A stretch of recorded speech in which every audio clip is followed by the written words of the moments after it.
और यहाँ उपस्थित हमारे मीडिया के सभी वरिष्ठ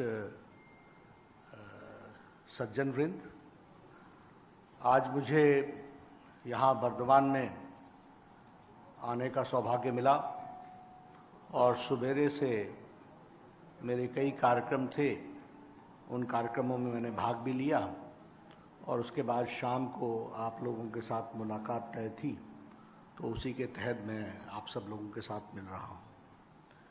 पिछली बार जब मैं आया था तो आप सबको मालूम है कि डायमंड हार्बर जाते समय जो रास्ते में जिस तरीके से मेरा स्वागत हुआ था और जिस तरीके का प्रशासन और राजनीतिक दल दोनों के आपसी योजनापूर्वक जो अटैक हम सब पर हुआ था, वो सारे देश ने देखा। गृह मंत्रालय, भारत सरकार ने इसका बहुत कड़ा नोटिस लिया और उसके पश्चात यहाँ की भी जवाबदेही तय भी हुई। और आज जब मैं दोबारा आया हूँ तो मैं कह सकता हूँ कि सो फार सो गुड। अभी मेरी यात्रा बाकी है। जिस तरीके का वातावरण यहाँ मुझे देखने को मिलता है वो आपके साथ मैं ज़रूर शेयर करना चाहता हूँ। सबसे पहली बात तो ये है कि यहाँ कुल मिलाकर के प्रशासन का राजनीतिकरण हो गया है, एडमिनिस्ट्रेशन का पॉलिटिसाइजेशन हो गया है। और दूसरा, राजनीति का अपराधीकरण हो गया है। The political party, the ruling political party is working with the criminal instinct और वो क्रिमिनलाइजेशन हुआ है। और तीसरी बात कि भ्रष्टाचार का इंस्टीट्यूशनलाइजेशन हो गया है, संस्थागत बना दिया गया है। और ये बहुत स्पष्ट रूप में देखने को मिलता है। जब मुझ जैसे प्रोटेक्टी को प्लानिंग से सड़क पर रोककर पॉइंट ब्लैंक रेंज से अटैक किया जा सकता है, और जब हमारे सहयोगियों को जिस तरीके से अटैक किया गया, यह अपने आप में इस बात को बताता है कि यहाँ पर लॉ एंड ऑर्डर एक आम आदमी के लिए किस तरीके की परिस्थिति है वो हम सबको स्पष्ट देखने को मिलती है। लगभग 130 भारतीय जनता पार्टी के पदाधिकारियों ने अपनी जानें गंवाई हैं और कुल मिलाकर के 300 बीजेपी सपोर्टर्स ने अपनी जानें गंवाई हैं। और ये सिलसिला रुका नहीं है। मैंने खुद 100 लोगों का बाग बाजार के घाट पर 28 सितंबर 2019 को 100 कार्यकर्ताओं का तर्पण किया था, 100 वर्कर्स का तर्पण किया था बाग बाजार घाट पर जाकर के। और वो विजुअल्स आपने देखे थे, सारे देश ने देखे थे। 100 परिवारों के कार्यकर्ताओं के परिवार वाले उस तर्पण में शामिल थे। और आज जब मैं यहां आया हूं तो मैं आपके साथ शेयर करना चाहता हूं कि हमारे 6-7 लोगों की जानें, पिछले 9 तारीख को मैं आया था और फिर से मैं 9 तारीख को आया हूं, इस 1 महीने में यहां भी घटनाएं घटी हैं। मिस्टर ओलेन रॉय सिलीगुड़ी के, सैकल बोवाल, सुखदेव प्रमाणिक, अशोक सरकार और अमूल्य मंडल, इन लोगों ने अपनी जानें गंवाई हैं। और यह टीएमसी के हाथों, उनके लोगों के द्वारा और इस तरीके का राजनीतिक द्वेष के साथ और ये जो अमूल्य मंडल है, ये अपने बच्चे को बचाने में इन्होंने अपनी जान गंवाई है। तो यह यहां की स्थिति है। पिछली बार जब मैं आया था तो मैं फिशरमैन के साथ मिला था और डायमंड हार्बर पर जाकर के भी मैं मिला था। उस समय हम लोगों के सामने ये कहानी आई थी कि फिशरमैन बंगाल की धरती छोड़कर आंध्रा के कोस्टल रीजन में और उड़ीसा के कोस्टल रीजन में जाकर के बस रहे। ये प्लाइट है। आज सुबेरे मैं किसान की रैली में, सभा में, ग्राम सभा जिसको बोलते हैं, बड़ी सभा, उसमें मैं गया था और जो किसानों का हाल जिस तरीके से हमको देखने को मिला है, बंगाल 29 स्टेट्स में से 24th स्टेट पर खड़ा है, जहां इनकम के दृष्टि से किसान 24वें स्थान पर खड़ा है आउट ऑफ 29 स्टेट्स। उसी तरीके से प्रधानमंत्री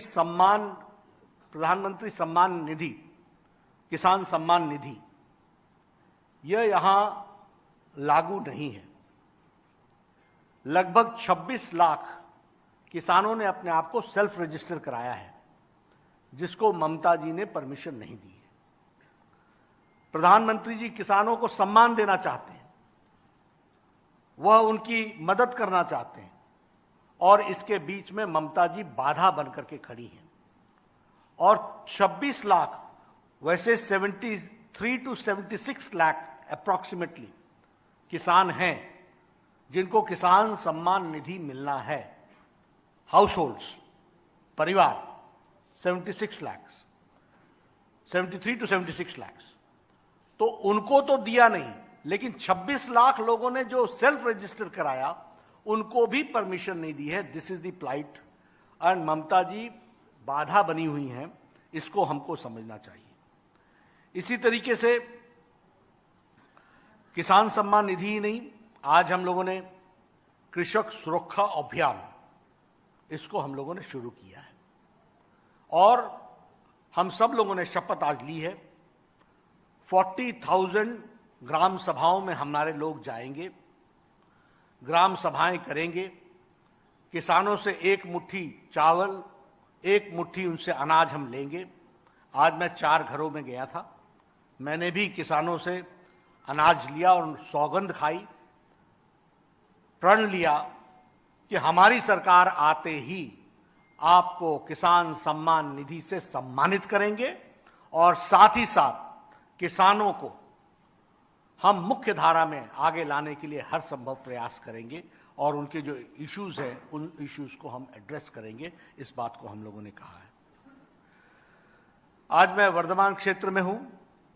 वर्धमान 2 बातों के लिए जाना जाता है, एक तो राइस बोल,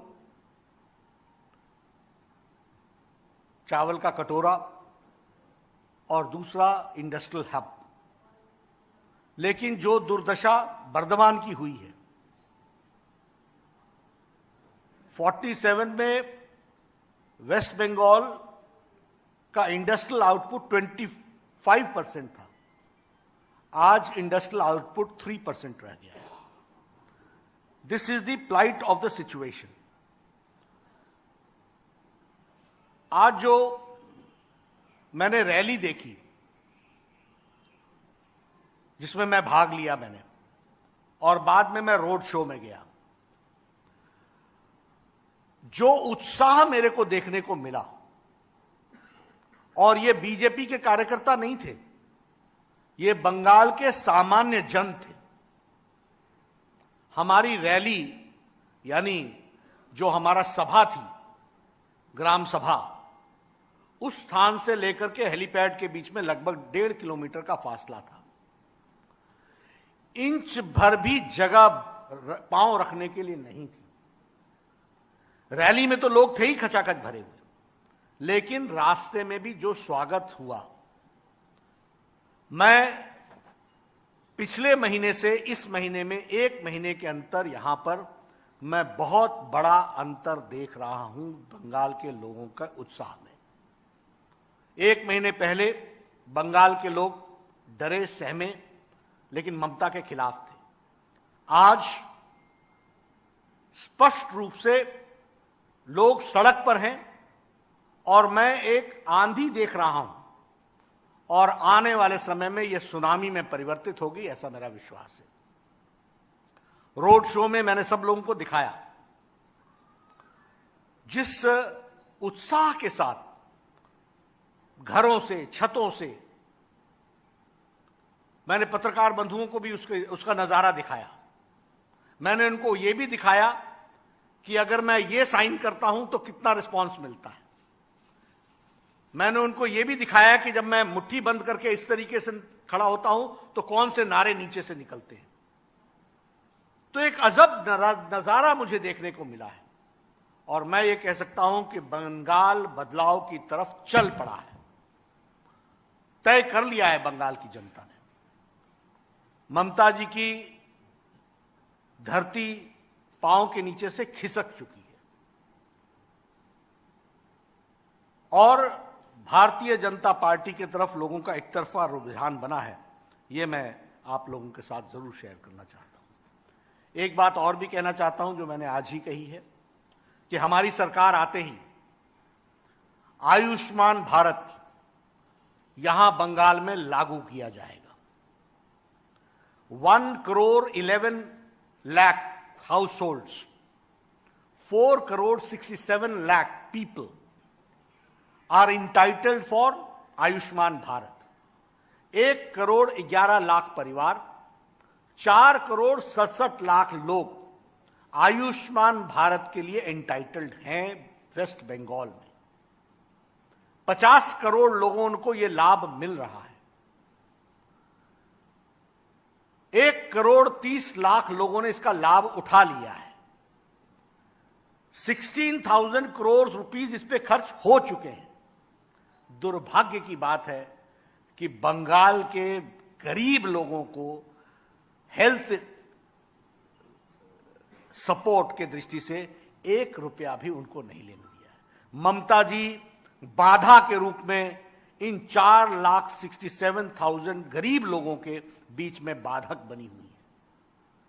मैं आप लोगों को एश्योर करता हूं कि हमारी सरकार आते ही आयुष्मान भारत लेटर और स्पिरिट में यहां लागू होगा और ये 5 लाख रुपीस का हेल्थ कवर है पर ईयर पर फैमिली और डिजिटल है। आप जाकर के कलकत्ता से आप मुंबई के कैंसर हॉस्पिटल में जाकर के आप अपना ऑपरेशन कराइए, टाटा मेमोरियल हॉस्पिटल में।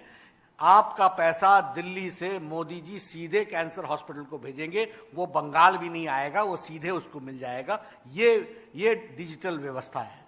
और कौन लोग इसमें हैं? This scheme is profession wise.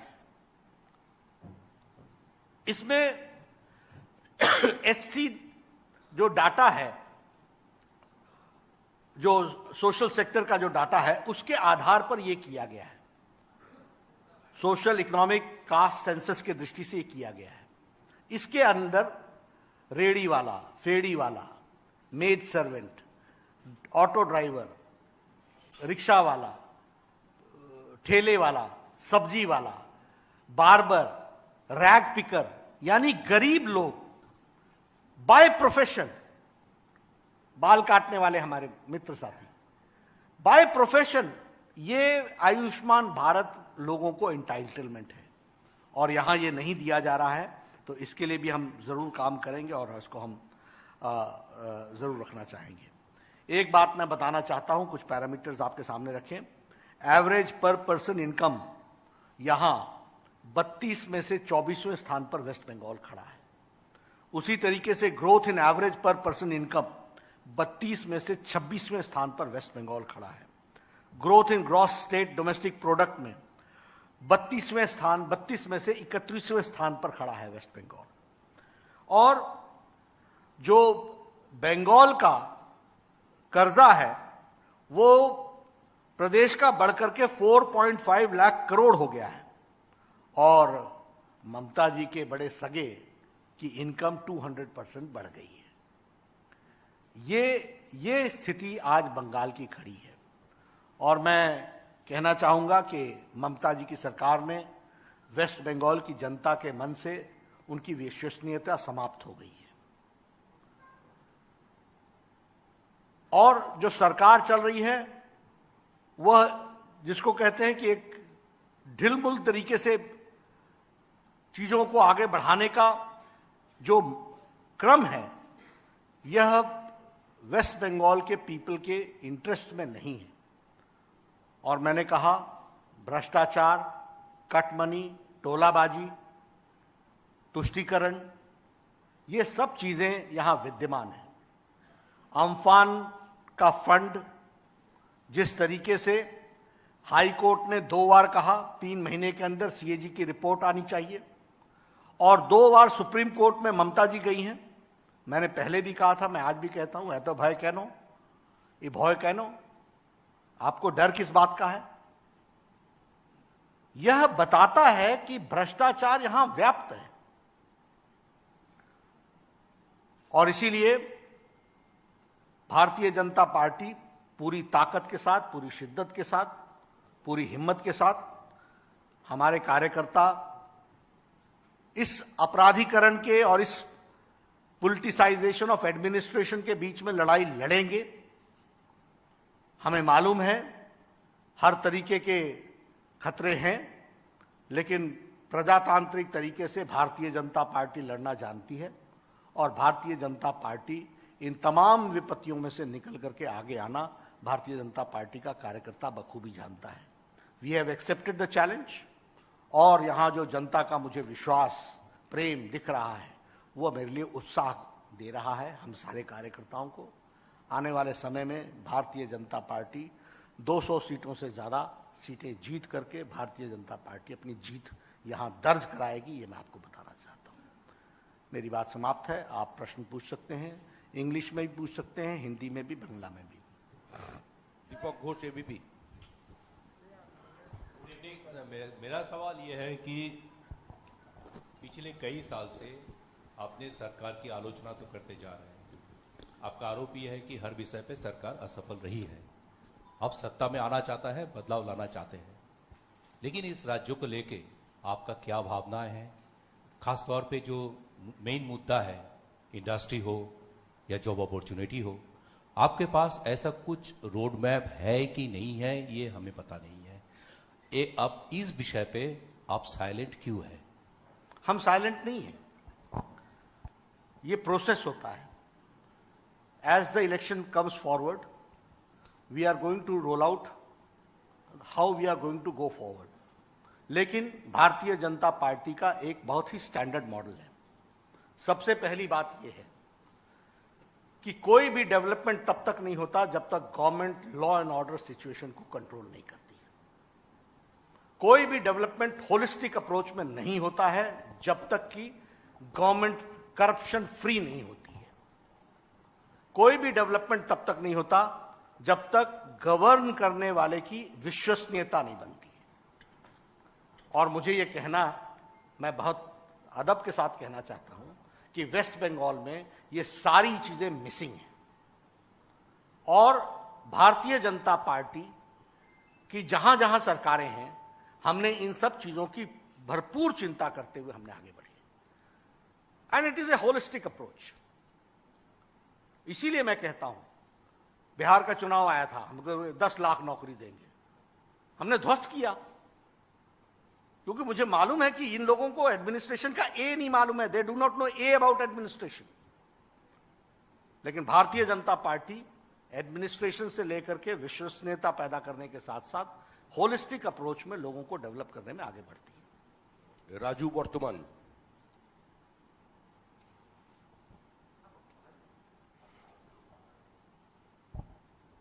Nadda ji नमस्कार। मेरा 2 सवाल है। एक तो आप आज के रैली से बताए कि ममता जी ने किसान निधि से जोड़ने के लिए चिट्ठी दिया है, लेकिन आप बोल रहे हैं कि पिंजरे से पंछी उड़ गया है। 2 साल से आप लोग बोल रहे हैं कि उसमें जोड़ो। अभी वो क्या, जब तक ममता जी का सरकार यही है तब तक किसान निधि सम्मान ये बंगाल का किसान को मिलेगा नहीं मिलेगा? 1 नंबर। और 2 नंबर, आपने आज नया एक लफ्ज कहा है कि नया राजकुमार आया है, वो कौन है, उसके अगेंस्ट में आपका आरोप क्या है? आपके ध्यान में तो आया ही है, मुझसे नाम क्यों निकलवाते हैं आप? आपको मालूम ही है, जब मैं आवाज लगाता हूं तो नीचे से वो नाम आता है। वो मुझसे क्यों बुलवाते हैं आप?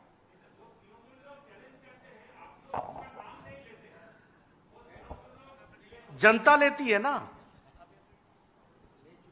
जनता ही ने लिया। उस दिन मैंने राजकुमार कहा, उन्होंने उसका नाम लिया। ईशान,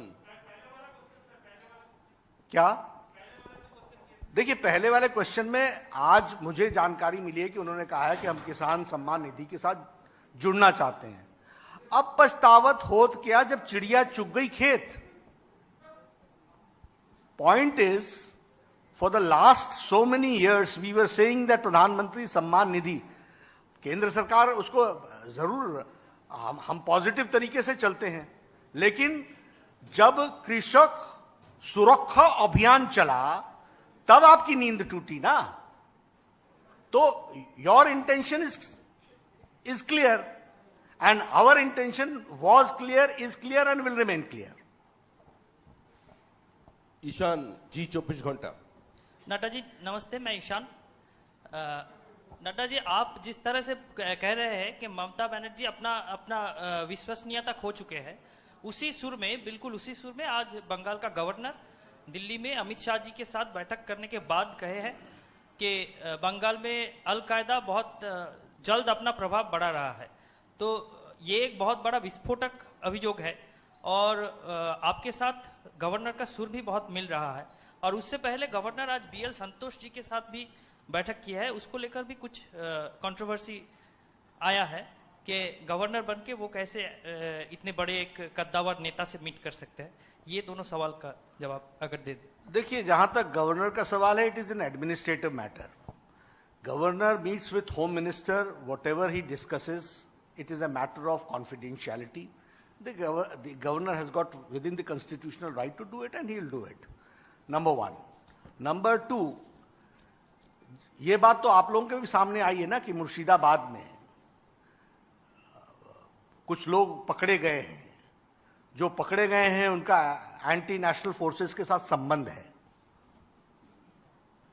ये तो एक कॉमन मैन की तरह हम भी जानते हैं, आप भी जानते हैं। एडमिनिस्ट्रेटिवली होम मिनिस्टर को उन्होंने क्या ब्रीफ किया है, it is with in his purview. लेकिन चाहे गवर्नर हो, चाहे होम मिनिस्ट्री हो, चाहे होम मिनिस्टर हो, हम सब लोग इन सब बातों के प्रति बड़े सजग हैं। इसलिए एडमिनिस्ट्रेशन जो और होम मिनिस्ट्री जो भी उसमें से निकलेगा उसके अनुसार वो एक्शन लेंगे। असिका सिंह, नेटवर्क 18। प्रणाम। सबसे पहला सवाल ये है कि प्रधानमंत्री ने मुख्यमंत्री जो भी हैं सबकी बैठक बुलाई है 11 तारीख को वैक्सीन को लेकर के। इसके पहले कई बैठकों में देखा गया है कि ममता बनर्जी शामिल नहीं हुई हैं। क्या ऐसा अंदेशा इस बार भी है तो क्या कहेंगे? दूसरा सवाल ये है कि लव जिहाद को लेकर के आपके एक नेता या कई नेताओं ने बयान दिया है कि सरकार बनती है भाजपा की तो पश्चिम बंगाल में इसके खिलाफ कानून लाया जाएगा। देखिए, जहाँ तक ये आपने ममता जी के बारे में, मुख्यमंत्री के दृष्टि से वो बैठक है 11 तारीख को बुलाई गई है, प्रधानमंत्री जी वो बैठक करने वाले हैं। How can I answer on behalf of Mamata what is she going to do? But I can only pray that good sense prevails on her, number one. और नंबर टू, वैक्सीनेशन का जो है वो देश के लिए है ये प्रोग्राम, और ये दुनिया का सबसे बड़ा वैक्सीनेशन प्रोग्राम होगा। और इसमें हम यही चाहेंगे कि गुड सेंस शुड प्रिवेल और ममता जी का ईगो वेस्ट बंगाल की जनता के सामने नहीं आना चाहिए। उनको इन सब चीज़ों के प्रति कोऑपरेट करना चाहिए। जहाँ तक आपने इस विषय को छेड़ा, हम तो घुसपैठ के खिलाफ जिहाद छेड़ रहे हैं। कहाँ आप फंस गए उसमें? हम तो घुसपैठ के खिलाफ जिहाद छेड़ेंगे। इंद्रजीत कुंडू, आज तक। Mr. Nadda, there seems to be some